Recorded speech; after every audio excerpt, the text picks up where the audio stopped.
Everyone, আমি Rimpa. Welcome to my channel দিন কথা। আজ সকাল সকাল যাচ্ছে এখন জুডিওতে। আজকে আছে দীপের বার্থডে, তাই ওর জন্য কিছু গিফট নেব বলে ঋত্বিক আর আমি চলে এসেছি জুডিওতে। ছেলেদের তো এমনিতেই গিফটের অপশন খুব কম, তাই ঋত্বিক আর আমি দুজনে ডিসাইড করলাম যে শার্ট বা টি শার্টের মধ্যে যদি কিছু দেওয়া যায় সেটাই দেখতে এসেছি। জুডিওর একদম গ্রাউন্ড ফ্লোরেই ছেলেদের কালেকশনটা। যদি আমরা ওমেন সেকশনে আজকে আর যাইনি, একটু তাড়াহুড়ো আছে, তাই নিচ থেকেই পছন্দ মতন কিছু একটা কিনে বেরিয়ে পড়বো। তাই ঋত্বিক ওইদিকে দেখছিল যে কি নেওয়া যায়।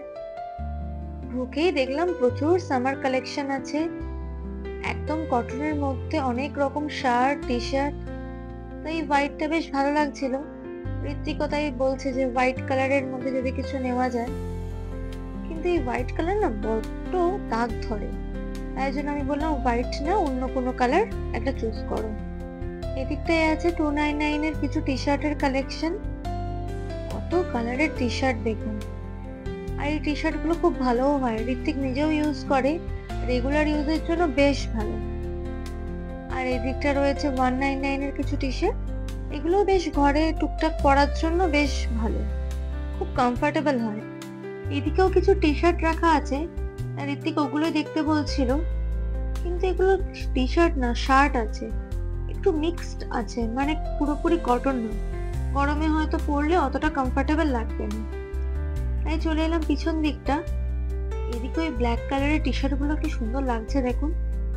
তাই ঋত্বিকের এটা বেশ পছন্দ হয়েছে, কিন্তু এটা মনে হচ্ছে সাইজ নেই।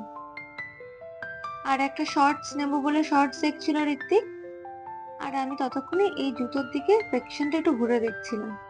বেশ রিজনেবল প্রাইসের মধ্যে অনেক রকমের জুতো রয়েছে, বুট, স্যান্ডেল, রেগুলার ইউজের জন্য বিভিন্ন রকমের জুতো।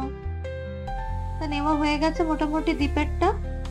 আর এদিকে ঋত্বিক নিজের জন্য কিছু ফর্মাল শার্ট দেখছে, কিন্তু কালার গুলো ঠিক মনের মতন হলো না, তাই ঋত্বিক বললো ছাড়ো, বাদ দাও। তা ঋত্বিক গেছে বিল করাতে, আমি এদিকে একটু ঘুরে ঘুরে দেখছি। এই ব্যাগটা দেখুন কি কিউট, একদম ছোট্টর মধ্যে।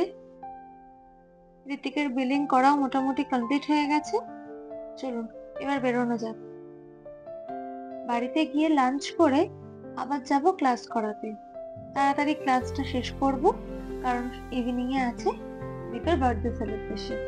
হঠাৎই প্ল্যান হয়েছে, মানে আমার বোন ওকে সারপ্রাইজ দেবে বলে কিছু অ্যারেঞ্জমেন্ট করেছে, ওখানেই যাব। তা এখন ধরেছি বাড়ির পথ, বাড়ি যেতে 2 মিনিট, তারপর আবার সন্ধ্যেবেলা বেরোবো। ক্লাস করানো হয়ে গেছে, এখন চলে এসেছি দীপের বার্থডে পার্টি সেলিব্রেট করতে। এই নিউ টাউনেই, বেশি দূরে নয়। ওরা এখানে অনেকক্ষণই চলে এসছে, আমাদেরই আসতে একটু লেট হয়ে গেল, কারণ আমার আর ঋত্বিকের দুজনেরই ক্লাস ছিল, সেগুলো সেরে আসতে বেশ অনেকটা লেট হয়ে গেছে। আর এখনের সব অ্যারেঞ্জমেন্ট বুয়াই করেছে, এই কার্ড বানানো, কেকটাও ইনফ্যাক্ট ও নিজের হাতেই বানিয়েছে। কেকটা কি সুন্দর বানিয়েছে দেখুন, একদম মাঞ্চ দিয়ে কিছু চকো বলস অ্যাড করে, একটা ওয়াইন বটল অ্যাড করে বেশ সুন্দর বানিয়েছে। তা দীপ এখানে ফটো তোলার জন্য পোজ দিচ্ছিল, আমি বললাম সেটাও আমি একটা ভিডিও ক্লিপ নিয়ে রাখি।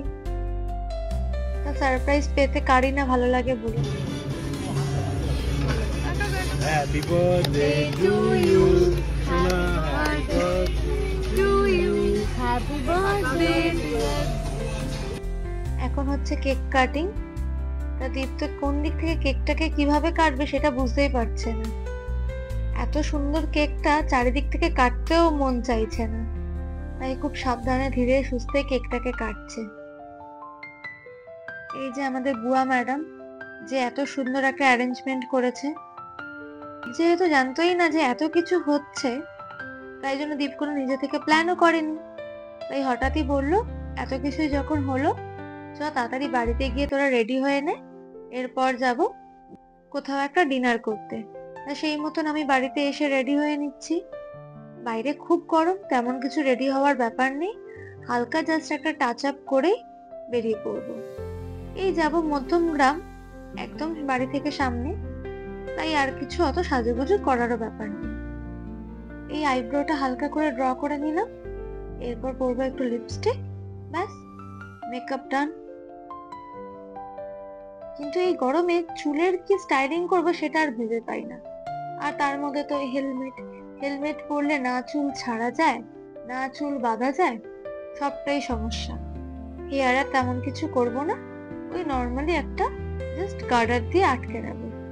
এই গরমে আমি না চুল একদম ছাড়তে পারি না, আর এই রাস্তায় বেরোলে ধুলো বালির চুলটা একদম নষ্ট হয়ে যায়। চুলটা নিয়ে অনেকক্ষণ এদিক ওদিক করার পর জাস্ট একটা গার্ডার লাগিয়ে বেরিয়ে পড়লাম। হয়ে গেছে আমার সাজ কমপ্লিট। চলুন এবার বেরিয়ে পড়া যাক। চলেই এসছি প্রায়, এই সামনেই ডি পাপি, তা ওখানেই চলে এলাম। ডি পাপির বিরিয়ানিটা এর আগেও খেয়েছি, দারুণ টেস্ট। তাই দীপ বলল চ কাছাকাছির মধ্যে ডি পাপিতেই বিরিয়ানি খেয়ে আসি। কি প্রচন্ড ভিড় দেখছেন, যখনই আসি তখনই এরকম ভিড়।